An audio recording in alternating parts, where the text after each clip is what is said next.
ሓደ ኣብ ቀጽሪ ሓወልቲ ኣደባባይ ዝርከብ ቤተ መንግስቲ እሱ ዝርከበሉ ኩነታትን ኣድሂበ ጻንየት ከገብር እየ።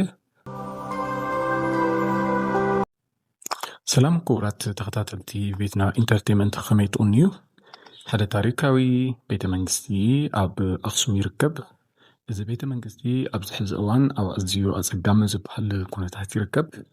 ብዛዕባ እዚ ቤተ መንግስትን መን ሰሪሕዎን ካልኦት ሕዚ ዘለዎ ኩነታት ዝገልጽ ሓደ ሓፂር ጻንሒት ገይረ ኣለኹ ክትከታተሉኒ ብኽብሪ ዕድል።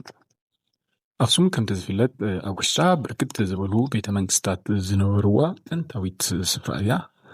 ካብቶም ኣብ ጥንቲ እዋን ዝተሃነፁ ቤተ መንግስታት ገለ ከም በዓል ንግስተ ሰባ ቤተ መንግስቲ ወይም ድንጉር ፓላስ፣ ካልእ ከዓ ኣብ ኣኽሱም ብግዝፈቱ ዝፍለጥ ቤተ መንግስቲ ተኣካ ማርያም ካብቶም ጥንታውያን ዝበሃሉ ኣብ ኣኽሱም ዝርከቡ ቤተ መንግስታት እዮም።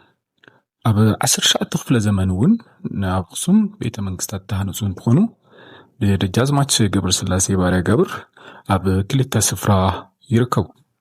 ሎሚ ምስቲ ሓደ ኣብ ቀጽሪ ሓወልቲ ኣደባባይ ዝርከብ ቤተ መንግስቲ እሱ ዝርከበሉ ኩነታትን ኣድሂበ ጻንየት ከገብር እየ። ምክትታልኩም ሕዚ እውን ኣይፈለዩና። ፈለማ ግን ብዛዕባ እቶም ደጃዝማች ገለ ሓበሬታ ክበኩም። ደጃዝማች ገብረስላሴ ባርያ ገብር መን እዮም? ኣበይ ተወሊዶም? መዓዝ ከደጃዝማች ኮይኖም ወይ ኣበይ ከመሓድሩ ነይሮም ዝብል ከም መእተዊ ክኾነና ብዛዕባ ደጃዝማች ገብረስላሴ ገለ ሓበሬታ ክበኩም እየ። ደጃዝማች ገብረስላሴ ባርያ ገብር በ1866 ዓመተ ምህረት በቲ ዘመን ዝነበረ ኣወዳድባ መሰረት ኣብ ኣውራጃ ዓድዋ ወረዳ ኣምባስኔቲ ተወሊዶም። ብ1906 ኣብ ዘመነ መንግስቲ ሃፀይ ሚኒሊክ ደጃዝማች ዘዓድዋ ዝንቱ ንብረዕድ ዝኣክሱም ተባሂሎም ዓድዋ፣ ኣክሱም፣ ሽረ ከመሓድሩ ተመዚዞም። ደጃዝማች ገብረስላሴ ባርያ ገብር ኣብ ናይ ዘመን ሽሞቶም ኣብ ኣኽሱምን ኣብ ካልኦት ከባቢታትን ብርክት ዝበሉ ስራሕትታት እኳ ዝሰርሑ እንትኾኑ ብፍላይ ኣብ ኣኽሱም ግን ብርክት ዝበሉ ክሳብ ሕዚ እውን ዝጥቀሱሎም ስራሕትታት ሰሪሖም ሓሊፎም እዮም። ካብቶም ደጃዝማች ገብረስላሴ ሰሪሖሞም ሓሊፎም ዝበሃሉ ገለ ንምጥቃስ ዝኣክል ኣብ ኣኽሱም ማሹም እናተባህለ ዝፍለጥ ወይ ድማ ናይ ንግስተ ሰባ መሐንበሲ እናተባህለ ዝፍለጥ ሓደ ግድብ ኣሎ። እቲ ግድብ ኣብ ሰዓት እሱ ብደለል ተመሊኡ ነይሩ። እቲ ደለል ክወፅን ሳይዙ እውን ዝነበሮ ካብቲ ዝነበሮ ሳይዙ ውስኽ ከብል እውን ገይሮም እዮም። ካልእ ደጃዝማች ገብረስላሴ ባርያ ገብር እቲ ጥንታዊ ቤተ ክርስቲያን ኣኽሱም ጽዮን ኣብ 17 ክፍለ ዘመን ብሃፀይ ፋሲል ዝተሰርሐ ቤተ ክርስቲያን ጽገናታት ክግበረሉ ገይሮም እዮም። ካልእ ምስ ደጃዝማች ገብረስላሴ ተላዒሉ ካብቶም ዝጥቀሱ ነገራቶም ከዓ ብ1906 ናብ ኣኽሱም ዝመፁ ተመራመርቲ ስነ ጥንቲ ጀርመን ኣብ ኣኽሱም ፈላማይ ናይ ስነ ጥንቲ ኳዕቲ ንኸካይዱን ኣብቲ ከባቢ ዝርከቡ ቅርሲ ከጽንዑን ክስንዱን ዓብዪ ግደ ገይሮም እዮም። ደጃዝማች ገብረስላሴ ካብቶም ቅድም ኢለ ዝጠቐስክዎም ዓበይቲ ዕማማት ብተወሳኺ ኣብ ኣኽሱም ዝርከቡ ክልተ ጥንታውያን ወይ ታሪካውያን ቤተ መንግስታት ሃኒጾም እዮም። ካብኣቶም ሓደ ሎሚ ዳሕሳስ ንገብረሉ እዩ።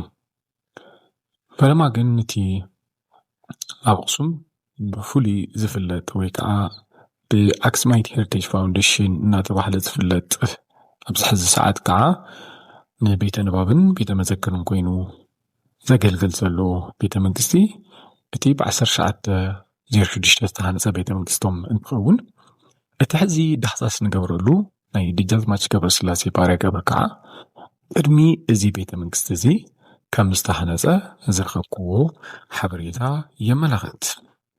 እዚ ናይ ደጃዝማች ገብረስላሴ ባርያ ገብር መንበርን ናይ ፍርዲ ስርዓት ዘካይድሉ ዝነበረ ቤተ መንግስቲ ኣብ ቀጽሪ ሓወልቲ ኣደባባይ ብድሕሪት ምስ ስነ ጥንቲ ምስ ቤተ መዘክር ስነ ጥንቲ ኣክሱም ተጎዛጊዙ ዝርከብ ቤተ መንግስቲ ቅድም ክብል ንመንበርነት ናይ መንበሪ ኣገልግሎት ወይ ከዓ ሰባት ዝነበሩ ቤተ መንግስቲ እንትኸውን ድሓር ግን ኣብ ከባብታት 2000 ምስቲ ቤተ መዘክር ተታሒዙ ሕድታት ተገይሩሉ ንናይ ስነ ህዝቢ ቤተ መዘክር ወይ ከዓ ኢትኖግራፊክ ሙዚየም ክኸውን ዝተፈላለዩ ሓድግታት እውን ካብ ማሕበረሰብ ተኣኪቦም ናብ ኣገልግሎት ክኣቱ ፃዕርታት እኳ ተገቢሩ ዝነበረ እንትኾነ ብዝተፈላለዩ ምክንያት ግን እቲ ቤተ መዘክር ናብ ግልጋሎት ክውዕል ኣይከኣለን። በዝን ካልኦትን ምክንያታት እቲ ቤተ መዘክር ንብርክት ዝበሉ ዓመታት ተዓፅዩን ምንም ዓይነት ኣገልግሎት ክህብ ኣይከኣለን። እዚ ነዊሕ ታሪክ ዘለዎ ቤተ መንግስቲ እምበኣር እዩ ኣብዚ ሕዚ ሰዓት ኣብ ኣዝዩ ከቢድ ዝበሃል ኩነታት ዝርከብ። እቲ ቤተ መንግስቲ ደጋውን ውሽጣውን ክፋል ንምርኣይ ከም ዝመኮርክዎ ኣብ መብዛሕትኡ ክፋላት ናይቲ ቤተ መንግስቲ ዝተፈላለዩ ነኻዓትን ብብርክት ዝበሉ ክፋላቱ ዓበይቲ ነቲ ቤተ መንግስቲ ናብ ሓደጋ ከውድቁ ዝኽእሉ መፍራሳትን ይጋጥምዎ ኣለዉ እዮም። ብፍላይ ግን እታ ኣብ ቅድሚት ትርከብ ንምዕራብ ትምድን እታ ብድሕሪት ትርከብ ንምብራቅ ትምድን ዘራኽብ ሓደ ድልድል ኣሎ። እቲ ድልድል እሱ ከዓ ኣብዚ ሕዚ እዋን ናይ ምድርማስ ብሓደ ነቲ ደቡብ ዝጥምት ኣካሉ ናይ ምፍራስ ምድርማስ ሓደጋ ኣጋጢምዎ ይርከብ። እቲ ቤተ መንግስቲ ብቆርቆሮ ዝተሸፈነ ብፍላይ ከዓ እታ ብቅድሚት ዘላ ጎጆ ብሳዕርን ዝለበሰት እንትኸውን እሱ እውን ተሳዕሩ እናለገሰ ብካሊእ ብማይ ብካልኦት ምክንያታት ኣብ ልዕሊኡ ሳዕሪ እናብቆለ ዝርከብ እንትኸውን በርታቱን መስኮታትን ብኣብዝሓ ብዕንጨይቲ ዝተሰርሑ ኮይኑ ኣብዚ ሕዚ ሰዓት ከዓ ብፈልሖም ብካልኦት ምክንያታትን እቶም በርታቱን መስኮታትን ኣብ ምዕናው ይርከቡ። ናብ ውሽጣዊ ክፋል እቲ ቤተ መንግስቲ እንትናቱ ብዝገርም ኪነ ህንፃዊ ጥበብ ዘጊፀ ውሽጣዊ ክፋልን ብርክት ዝበሉ ክፍልታት ዘለዎ እንትኸውን ንዝርያ እቲ ውሽጣዊ ክፋል ናይ ጤል ወይ በጊዕ ቀርኒ ኣብ ኩሉ ከም መጋየፂ ኮይኑ ዝተሸለመ እንትኸውን ብላዕሉ ነቲ ብሎፎን ኮይኑ ዘገልግል ከዓን ብስሌንን ዝተፈላለዩ ቅብኣታት ዘግየፀ እዩ። እቲ ውሽጣዊ ክፋሉ እውን ልክዕ ከምቲ ደጋዊ ክፋሉ ዝተፈላለዩ ሓደጋታት ኣንፃላሊሞ ዝርከብ ቤተ መንግስቲ እዩ።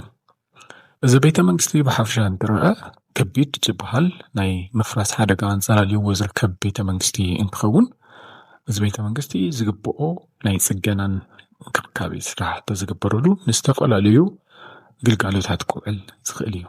ኣብ ቀረባ እቲ ቤተ መንግስቲ ዝግባእ ፅገና እንተገይሩሉ ንቤተ መዘክርነት ብፍላይ ከዓ ንናይ ስነ ህዝቢ ቤተ መዘክርነት ወይ እውን ንቤተ ንባብነት ክውዕለሉ ዝኽእል ዕድል ዘሎ እንትኸውን እዚ ቤተ መንግስቲ ኣብ ቀረባ ተፀጊኑ እቲ ዘድሊ ምንክብካብ ተገይሩሉ ናብ ስራሕ ክኣቱ ተዘይክኢሉ እቲ ቤተ መንግስቲ ነበረ ክባህለሉ ዝኽእል ዕድል ኣሎ።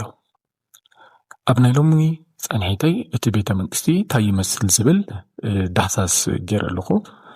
እዚ ቤተ መንግስቲ እዚ ብቐፃሊ ናይ ወለድና ውርሻም ስለ ዝኾነ ንደቅና ንቐፃሊ ወለዶ እውን ክነውርሶ ዝምልከቶም ኣካላት ብፍላይ ናይ መንግስታዊ ኣካላት ቢሮ ባህሊ ቱሪዝምን ናይ ክልል ቢሮ ባህሊ ቱሪዝምን ናይ ከተማ ኣክሱም ባህልና ቱሪዝምን ካልኦት ጉድሳት ተጋሩን ፈተውቲ ተጋሩን ብዓብይኡ ከዓ ናይ ደጃዝማች ገብረስላሴ ባርያ ቤተሰብን እዚ ቤተ መንግስቲ ካብቲ ኣንፀላልይዎ ዘሎ ሓደጋ ክተድሕኑን ብቁልጡፍ ናይ ፅገና ስራሕቲ ክሰርሑን ብቐፃሊ እውን ወሳኺ ጌፂ ናይ ኣክሱም ኮይኑ ክቕፅል ዝከኣለኩም ክትገብሩ ከም ሚድያ ሳብዒትና ክነቕርብ ንደሊ ምስ ቤተ መንግስቲ ደጃዝማች ገብረስላሴ ዝነበረና ፃንሒት እዚ ይመስል። ብቐፃሊ ከምዚኦምን ካልኦትን ዝመስሉ መደባት ክነቕርበልኩም ሰብስክራይብ ላይክ ሼር እናገበርኩ ቤተሰብ ቤት ነኽኑ የቐኒየልና።